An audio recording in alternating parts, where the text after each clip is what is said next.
Hello. Welcome to the webinar.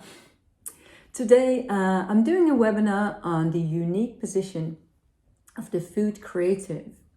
I do this because I celebrate the third Food and Design Dive, which is my live online course, which will start on September 28th, which I will be talking more about at the end of this webinar. So if you're interested in that, just stay watching, and if you're not, then that's completely fine. Just take whatever you like to take from this webinar, because today I am going to talk about how you can make your first steps in food and design. The thing is that I used to travel around the world a lot, and I met a lot of young people who tell me, I love the idea of working with food in a creative way because I can see that I can bring so much value to the world, but how do I start? So sometimes these are designers, these people are young designers who see the value in bringing food to their palette of work. Sometimes these are people working in food but do not have the design skills to actually be able to take their food skills to the next level in a creative way. Well, even though I don't really travel right now, I still get a lot of these kind of emails of people who just want to know, how do I start? And even if you are already working in the mix between food and design, in this webinar, I will be giving you some tricks, some tools, and some insights in how to amplify your practice. The thing is that when we think about food and creativity, and my course is called Food and Design because I'm a designer, have been working with food and design now for over 20 years. So design for me makes a lot of sense. But I'm talking today about food creatives because I also see that design in itself is kind of is kind of misinterpreted by many people. Many people think that to be able to be a designer or to design something, you need to have design education. And other people think that design in itself is just making beautiful objects and beautiful shapes. And actually nature did already a good job here. Humans did some as well. But eventually, I think design in essence is about so much more than only giving shape and color to something. It's really about bringing to life creative ideas. So it's about making tangible a different way of thinking or bringing a different perspective to something that you think you already know, like food, and then completely shifting perspective so you engage with the topic food in a very different way. And for me, that is what design can do. And sometimes this is just a beautiful shape and it does give you actually a new perspective. But sometimes it's also just a different way of using food as a communicator between different people. Or sometimes it's about exploring your senses through food in a different way. So you engage with your senses in a different way. So I think it's very important that we understand that I see design as something much broader than only giving shape. But because of that and because of this confusion around the word design, today I'm talking about food creatives, because I think this is a kind of more accessible way to think about food through the creative lens. And that's the cool thing. And of all the topics in the world, food is a topic that everybody understands. Everybody eats. Everybody can have the sensation of eating. Everybody has knowledge about eating. And it doesn't have to be scientific knowledge. It doesn't have to be extensive knowledge. But everybody knows how it feels to actually eat something, to bite into something, to understand different textures, different shapes, different flavors. Everybody has a link to food. People don't all have to love food, but they do understand that food is something in their life. And I think this, in essence, is what makes food such an interesting topic to work on from a creative angle. Well, food and creativity is something that seems to me very logical to put together, but I can see in the world that it's not actually that logical at all. That many people see that food is a commodity, or food is something that we just need as a fuel. And then sometimes you see people who are more linked to the idea that food is also a ritual, food also has a cultural connotation, food is politics, food is landscape, food is science, food is our income and economy. Food is actually just linked to everything in the world. And this, I think, is a beautiful thing, but it can also be kind of overwhelming. And to then connect creativity to all these topics that you can imagine when you think about food, it becomes kind of blurry for many people, which is understandable because there are not too many examples yet where food and creativity is brought together, which is something, in my opinion, something quite amazing as well, because it just means that there is a huge gap, that there's a huge opening to actually step into and start working with food from a creative perspective. So now you might think, well, why would the world of food need creative people? Why would it need creativity? You silly woman. Well, I think we can agree when we do look at the world of food that there are a lot of issues going on.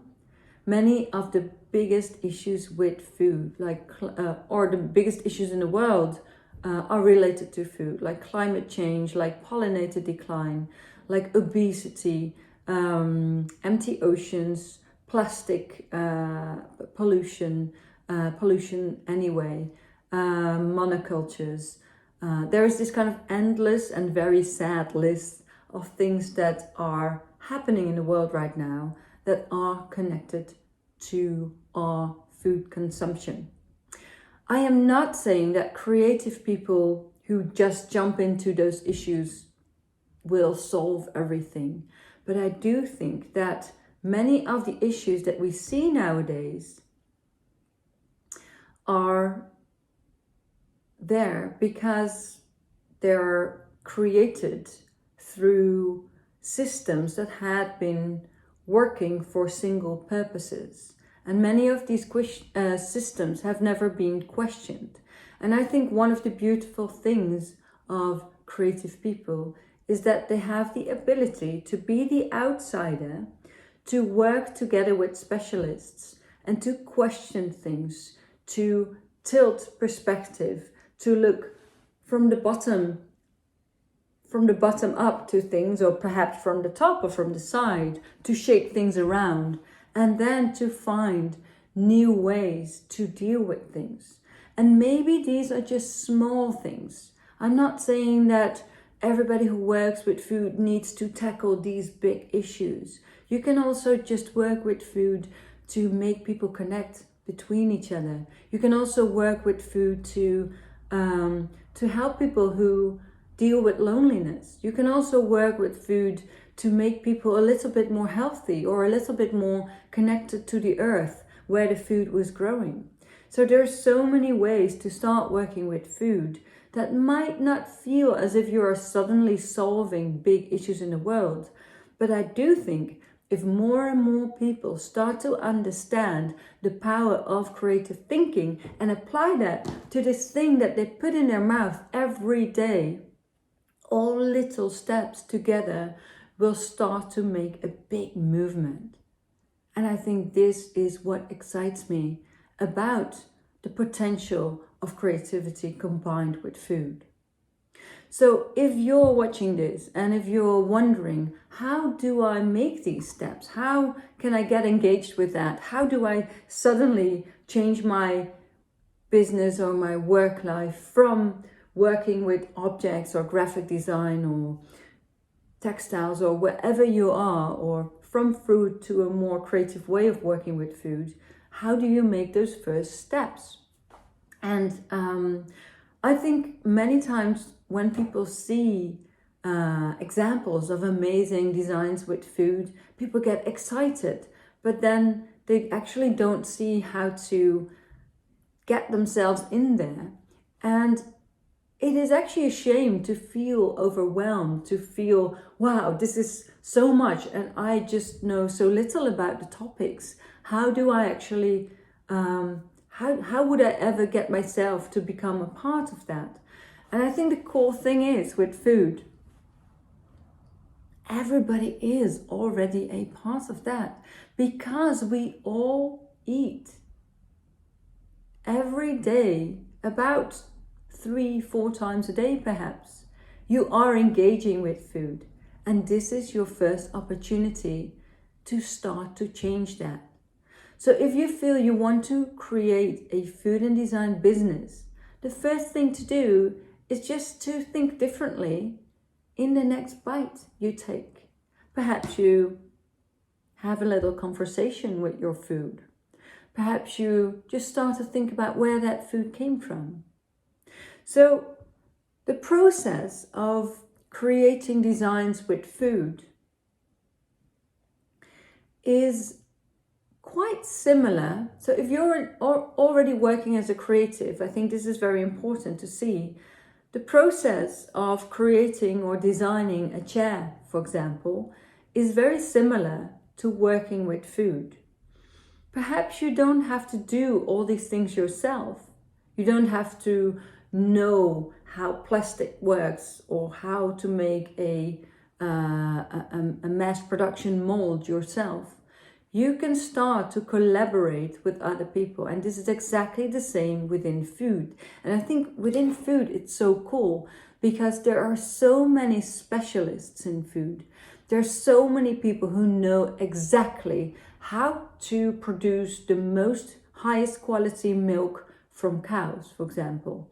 And then other people know exactly how to get the best seeds who are fungi resistant and who sprout easily, for example. And then other people know exactly how to do food branding and how to make, how to seduce people to eat this food that they want to brand. So food, the world of food is full of specialists. And I think this is quite amazing because this means, and remember this because I think it's really important, this means that when you want to start working with food, you don't have to know everything yourself. Of course, you can do research and you can get into it, and I would definitely suggest you to do that. But you don't have to wait until you know everything before you start. I think the best thing is to actually go and start collaborating with specialists, because specialists, they can tell you amazing stories that you never knew about before, and that can inspire you to start making new projects. So try to connect with specialists and see that a specialist can only be a specialist if they focus on what they do. But this also means that the food chain is full of people who are focused and doing their job, but because they are specialists, they do not always have the possibility to look outside of their specialism, and they hardly ever really connect with other people in that food chain to start to cross-pollinate. And I think the role of a food creative can be to move in between all these specialists and to start to connect people who would normally never see each other together in unconventional ways. So what would happen if you would connect a food politician to a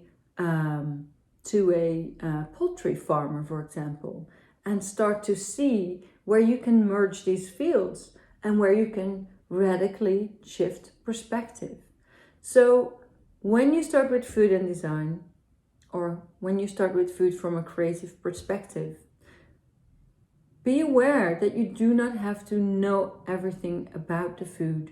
You can work with chefs. Chefs are amazing people who know so much about all the produce and about this beautiful, magical chemical process of cooking. You can work with them together and see how you can use their knowledge to enhance your project. So that's the first thing. The second thing is start small. You don't have to know everything, but you don't have to do everything. You can actually just start with making something at your next dinner. You don't have to instantly launch a business in food and design. You can actually just start with your practice. So if you would start working out, for example, you don't instantly start your workout business. You just start to do some push-ups or whatever you want to do. And that's the same with food and design. And the cool thing is that you are already engaging with food a couple of times a day. So why not every time you eat, or perhaps every dinner, you just think differently about that food. You just look at that plate and then start to wonder, do we actually need a plate? And this is food for myself, but who else am I cooking for? And how can I address them in different ways? So you can already start today just by making small changes. And you don't have to, when you start, you don't have to think about, now I have to save the oceans, or now I have to make huge projects. Just do small things that tell you, that give you feedback, that tell you whether whatever you did is useful or not. And if it's not, then that's great, because then you know that, and then you can do something else again and something else again. So every dinner becomes a tiny little trial that helps you to understand the mechanisms behind food. It helps you to understand more about the psychology of food. It helps you to understand more about the rituals around food, the culture around food, the chemical process of food. It helps you to understand about food and aesthetics, food and presentation. It helps you to understand about communication and food.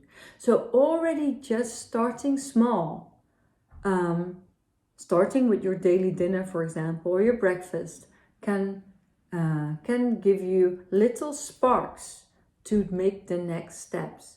And I think this is so important. Many times we just want to make a huge leap and then say, yes, this is what I want to do. But before you want to make the leap, you think, do I really want to do that? Maybe I need to wait. Maybe it's better to wait to get that job so I have a little bit of money. And then when I have money, then I can do something with food. Or maybe I should first do a full course on dietitian nutrition, and then I can start to work with food. Or maybe I need to wait until my kids grow up, and then I can do something with food. Or maybe I can, the maybes. Why do you have the maybes? Because you are already dealing with food. So try not to be paralyzed by this idea of having to make a big step, but just start today in small and have fun with it. Just play with it. Just mess around with your food, just to have this experience. And then when you have fun with it, then you can do the next thing. And then you can do the next thing. And before you know it, you actually create a dinner for more people than just your own family. And at this dinner, you ask your friends to invite some new people you didn't know before. And these new people, they love what you did. And then they give you an assignment. And then you do this assignment and they invite people. And there's 2 other people that love it and give you another assignment. And that's how you actually get things started.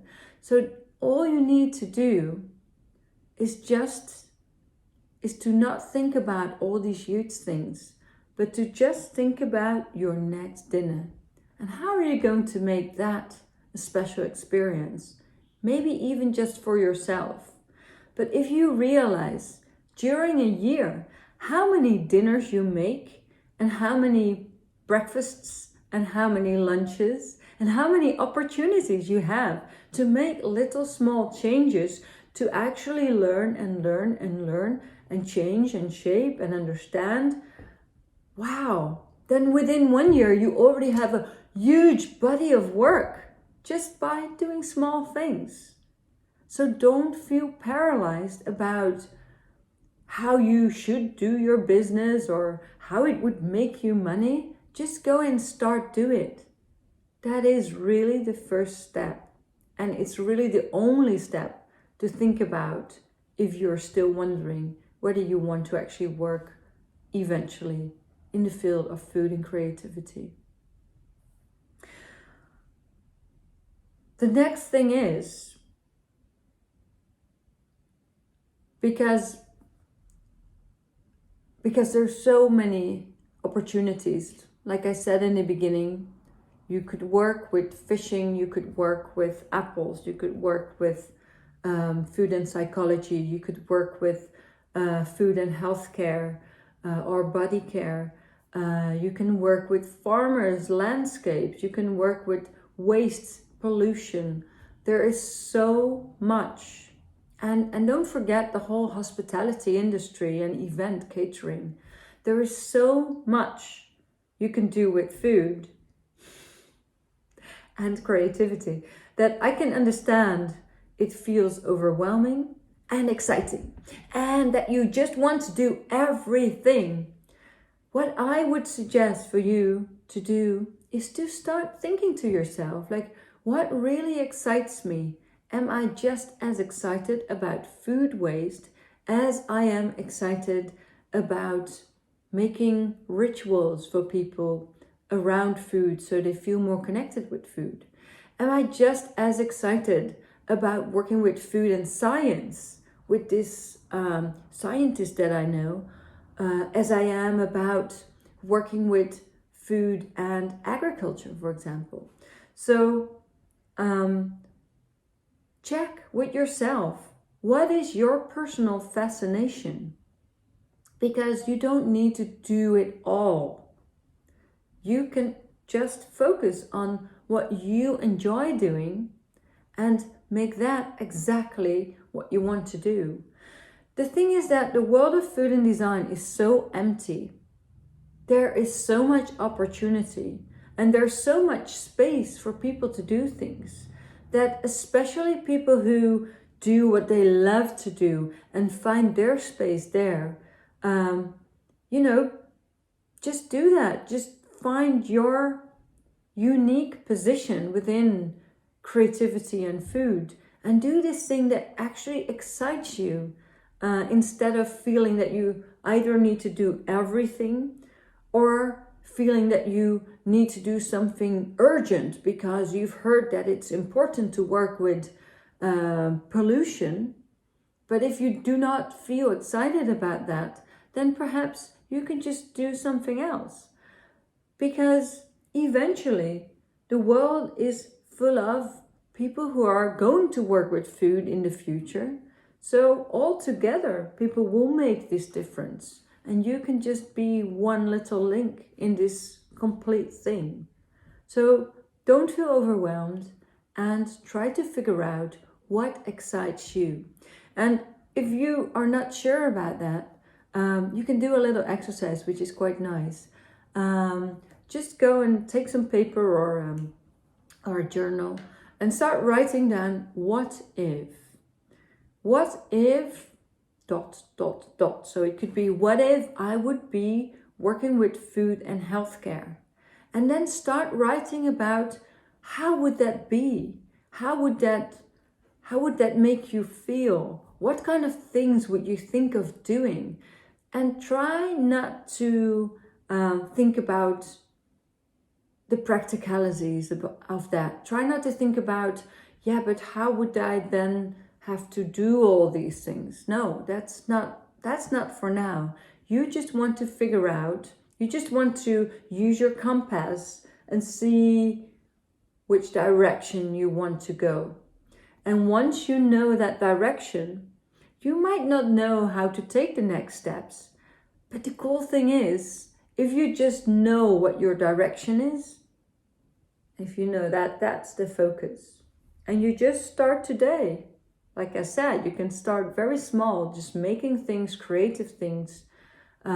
Start expanding it a little bit in your family and then with friends, and see, how you feel like expanding that.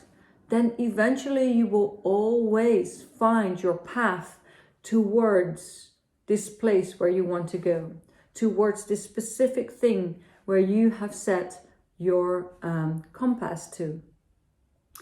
So try not to get caught up in thinking about, yeah, but then how do I do that? No, just think, what if, or wouldn't it be cool if I would start to work with baking cakes with naked people? Yeah. I don't know if that excites you, then just try to imagine it. Try to imagine it as vividly as you can, and just enjoy the experience of imagining it. Because when you use your imagination, when you really envision that this thing that you would like to do is already happening, what you did is actually opening the pathway from here to this potential future. And then stepping into that becomes so much easier. And actually, if you think back into your life, you know that you already did that in the past. You know that there are things you are living right now, experience that you're having right now, that you used to dream of. And now you are actually living that. And that's the same thing with this. All you need to do is to think, what if? And then your inner compass will tell you, I really like this. And then you can focus on that. So you don't need to do everything in food and design. The food and design dive covers lots and lots of topics. But this is really to actually help you to see the bandwidth and to help you to do lots of exercises to finally find which direction you like, and to know that all these other things are also there. So you can actually start to collaborate if you like to. The last thing that I want to share with you, which I think is so important, is that, and this is not only with food and design, this is just in general with any creative practice. Many of us have it's funny, many of us have an inner judge. And this inner judge is not always so nice. And it's interesting, like, why is our inner judge many times so much more nice to other people, but not really to us? Do you recognize this tiny inner voice that says, well, you did that, but it's really quite ugly, and I don't think you will ever do that, and you probably won't make it. This is stupid. This is ridiculous. Try to do your work in little steps without forcing yourself to have to be more, to have to be bigger, or to have to be further than you are. Just enjoy whatever you are making and see that everything is a practice. So if you would, if you would go and do workouts, if you would start doing workouts and you would do a few push-ups, you don't expect yourself to do 50 push-ups the first time you do it, right? It's just a practice. It's just something that you do, and you do it again, and you do it again, and you do it again. And being a judge or a self-critic is really very unproductive. So start becoming aware of whenever you judge yourself or your work, and see that judgment in itself is very uncreative. Because the moment you have an opinion about something, The moment you say this is wrong and that's right, or, this is useless, this is rubbish. The moment you have an opinion about something, what you do is you actually cut away a large part of possible, potential, creative ideas. And the moment you actually start to embrace whatever you would normally dismiss as bad, you might actually end up finding more interesting ideas. So whenever you see or feel this inner critic starting to raise his or her flag, saying, hey, this is stupid, then you might say, interesting. Stupid can be very creative. Making something ugly can be very interesting. And the moment you see criticism as something that is just merely interesting, perhaps you could be inspiring me. Hello, critic. Please tell me something, because I can use some inspiration. If you start to see your inner critic like that, that can be very powerful, because now you can feel free to just create, to just make, and to see that everything is just part of a process, that nothing needs to be perfect instantly. Perfection is the death of creativity. So if you want to think of yourself as a creative person, then you can let go of your perfectionism. Things do not need to be perfect. And that is actually what I like so much about working with food, is that when you work with food, everything is ephemeral. So things will disintegrate. They will disintegrate in your body and create beautiful shit. Shit is beautiful manure that can actually grow food again. Or they will disintegrate out of your body and they will be eaten by microbes, which is amazing. So be relaxed with it. That's the cool thing. You can actually relax working with food. It doesn't need to be perfect straight away. And every little thing you do, especially if you do the daily dinner, creative, making something new thing, you can just let go of this huge rock of concrete on top of you that makes you the perfectionist, because it does not serve you. Eventually, when you train and when you start to become more professional, when you start to collaborate with more professional people, then you can make more professional work. But it's a natural process. So don't be hard on yourself. Just start to do it and do not judge.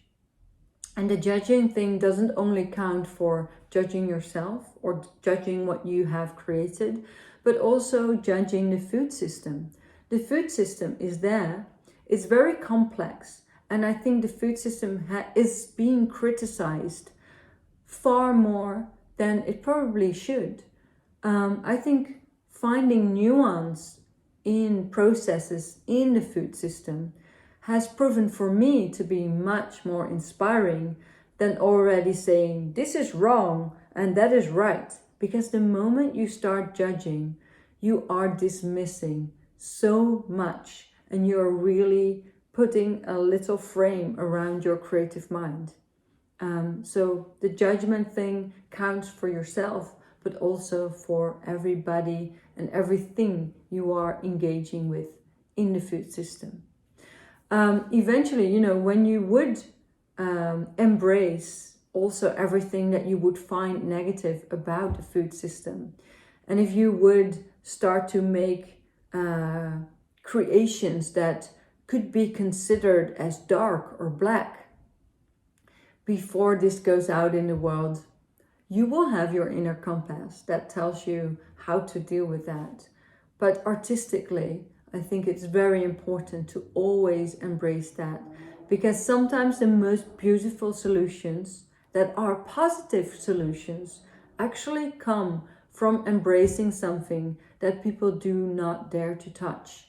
And I really, really appreciate that and respect that. So I hope that these small suggestions that might seem very irrelevant or really small. I hope that these actually can help you, because what I want to say in essence is that working with food is the most accessible material in the world. Starting a creative business with food might seem very overwhelming, but once you start small, focus on what you really like doing, finding your fascination, and then just making lots of training and lots of work, then eventually growing your business becomes easier and easier. And I think that is the cool thing about working with food in a creative way. So I'll name them again for you. First, it's the same creative process as creating something which is non-edible. So you can use the same creative steps. Second, start small. So start with your daily food.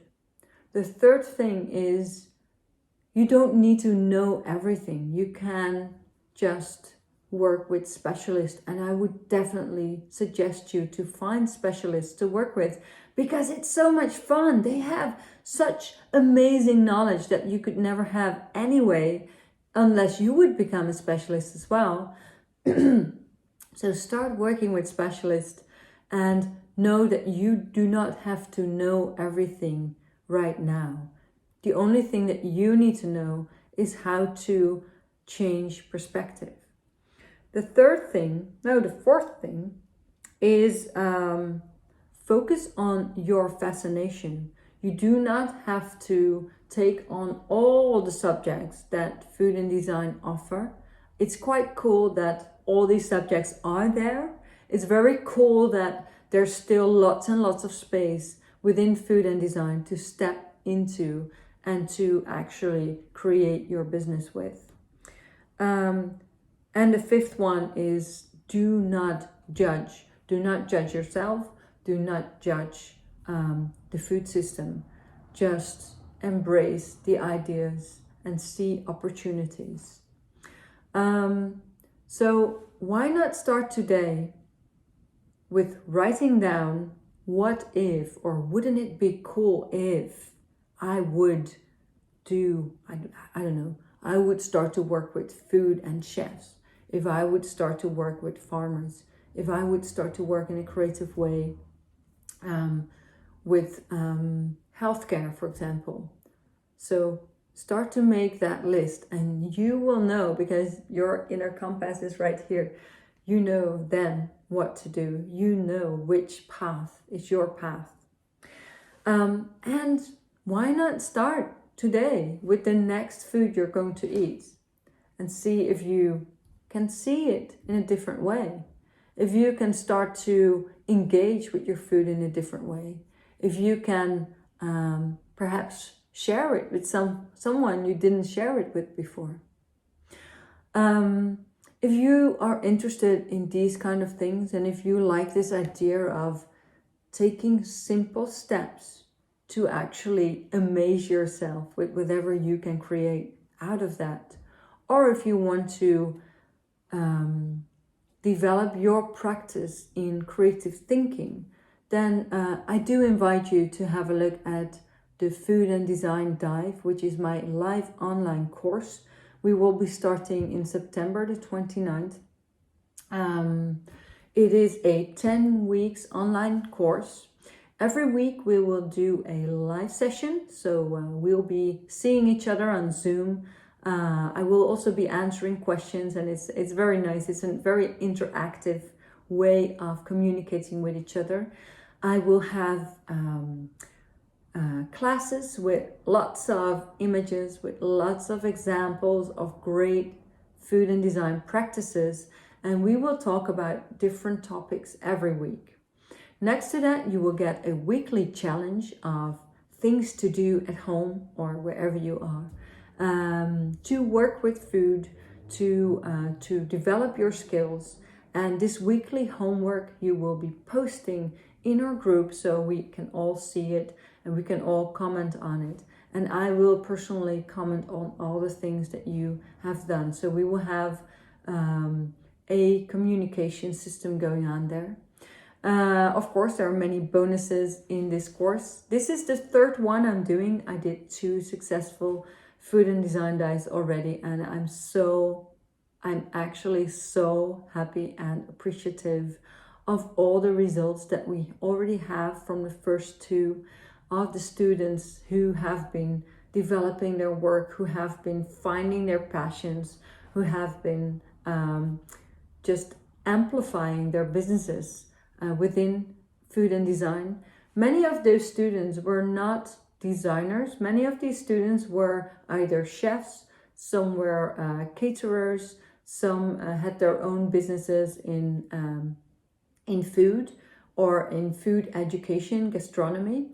And also we had a lot of students who wanted to do this on top of their studies.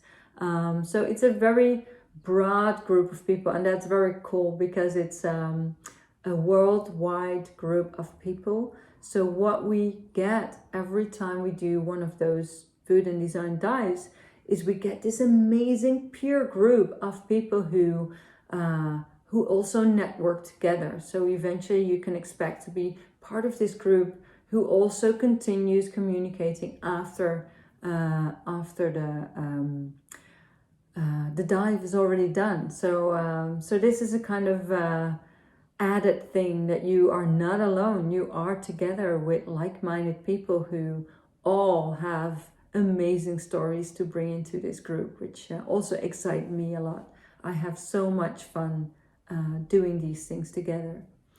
Next to that, there's another bonus, which is that every food and design dive, one person can win a personal coaching project of 2 hours. So we're going to dive deeper in your personal development. So that's a little surprise.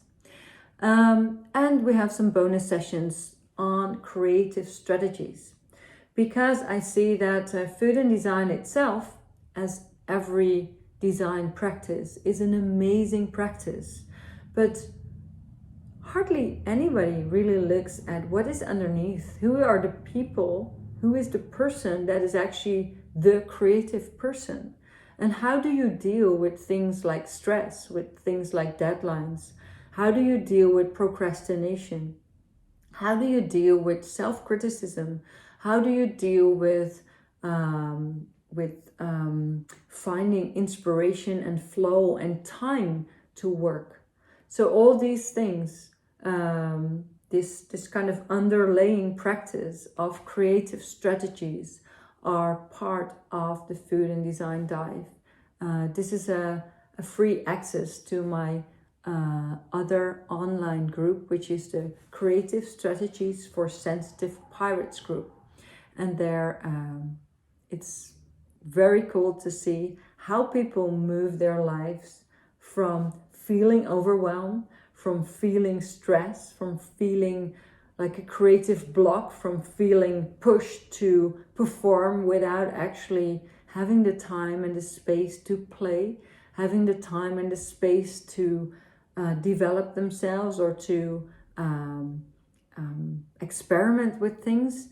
And the cool thing is that many of those kind of issues are quite easily solved.